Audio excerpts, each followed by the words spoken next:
Hello friends, मैं teacher Sangeeta Singh आप सभी का मैं अपने YouTube channel teacher Sangeeta Singh में स्वागत करती हूँ।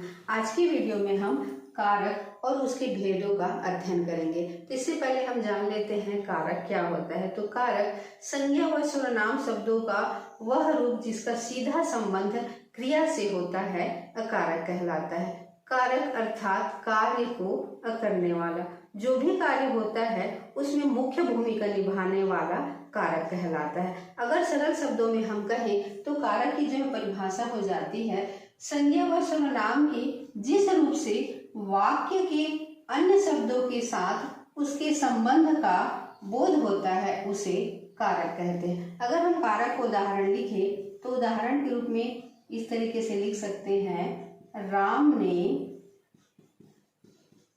रावण को बाण मारा। तो यहाँ पे देखिए राम का संबंध जो है वो किससे हो रहा है, रावण से हो रहा है, साथ ही किससे हो रहा है, बाण से हो रहा है। क्योंकि बाण से किसको मारा है, रावण को मारा है, और रावण को मारने का भी कार्य किसने किया है, राम ने किया है। तो यहाँ पे देखिए इनका जो है वो राम का संबंध जो है वो बाकी और जो शब्दों से उनसे क्या हो रहा है, उनका जो है वो संबंध जुड़ रहा है। अतः राम क्या है, यहाँ पर कारक है। साथ ही यहाँ पे देखिए संज्ञा या सर्वनाम शब्दों को प्रकट करने के लिए कुछ चिन्हों का प्रयोग किया गया है, जैसे ने और को। यही चिन्ह क्या कहलाते हैं, विभक्ति चिन्ह कहलाते हैं, जिन्हें परसर्ग भी कहा जाता है।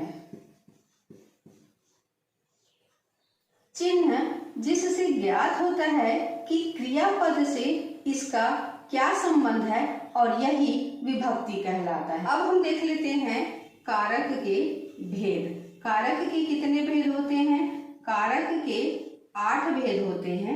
इन 8 भेद को मैं क्या कर रही हूँ, एक चार्ट के रूप में लिख रही हूँ, और उस चार्ट से हम क्या करेंगे, इस कारक के भेद को समझने का प्रयास करेंगे। कारक के भेद को अगर हम इस तरीके से चार्ट के रूप में तैयार कर लेते हैं तो इसको हमको याद करने में क्या होती है, आसानी होती है। कारक के भेद कितने होते हैं, 8 जो है वो कारक के भेद होते हैं।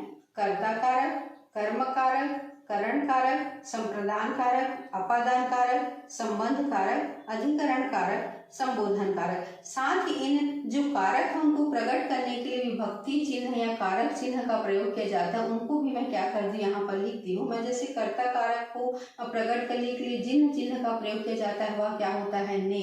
कर्म कारक को प्रकट करने के लिए जिस चिन्ह का प्रयोग किया जाता है वह क्या होता है, को। करण कारक का से द्वारा, संप्रदान कारक का को के लिए, अपादान कारक का से, संबंध कारक का की, के, ना, नी, रा, री, रे, अधिकरण कारक का में, पर, संबोधन कारक का हे, अरे, अजी। साथ ही जो कारक होते हैं कुछ उनके अर्थ भी निकलते हैं, तो इन अर्थों को भी हम क्या करेंगे, ध्यान रख लेते हैं। तो इससे क्या होगा, जब हम कभी कुछ मल्टीपल चॉइस वाला प्रश्न बनाएंगे तो उसको हमको हल करने में क्या पड़ती है, आसानी पड़ती। तो यहाँ पे देखिए कर्ता कारक का जो अर्थ निकलता है वह क्या है, काम करने वाला। साथ ही इसकी विभक्ति को भी देख लेते हैं। तो जो कर्ता कारक उसकी विभक्ति क्या होती है, प्रथमा विभक्ति होती है। कर्म कारक का अर्थ क्या होता है, जिस पर काम का प्रभाव पड़े, और इसकी विभक्ति क्या होती है, द्वितीय विभक्ति होती है। करण कारक का अर्थ जिसके द्वारा कर्ता काम करे, विभक्ति तृतीया। संप्रदान कारक जिसके लिए क्रिया की जाए, विभक्ति चतुर्थी। अपादान कारक जिससे अलगाव हो, और विभक्ति पंचमी होती है। संबंध कारक का अर्थ अन्य पदों से संबंध, और विभक्ति षष्ठी।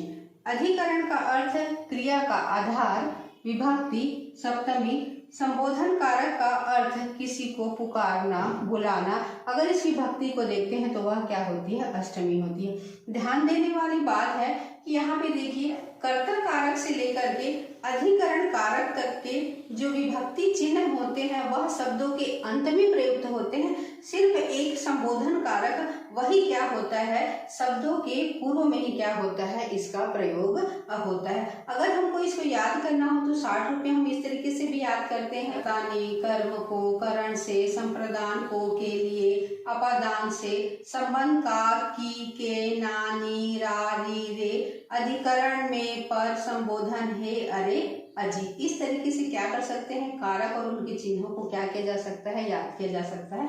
तो ये था आज का वीडियो जिसमें हमने कारक और उसके भेद को जाना। आने वाले समय में हम कारक के भेद, उनके चिन्हों और उनको उदाहरण के माध्यम से समझने का प्रयास करेंगे। आज का वीडियो आप लोगों को कैसा लगा जरूर बताइएगा। वीडियो अच्छा लगा होगा तो वीडियो को लाइक कीजिए, कमेंट कीजिए, शेयर कीजिए। साथ ही अगर आप मेरे चैनल में नए हैं तो चैनल को सब्सक्राइब भी कीजिए।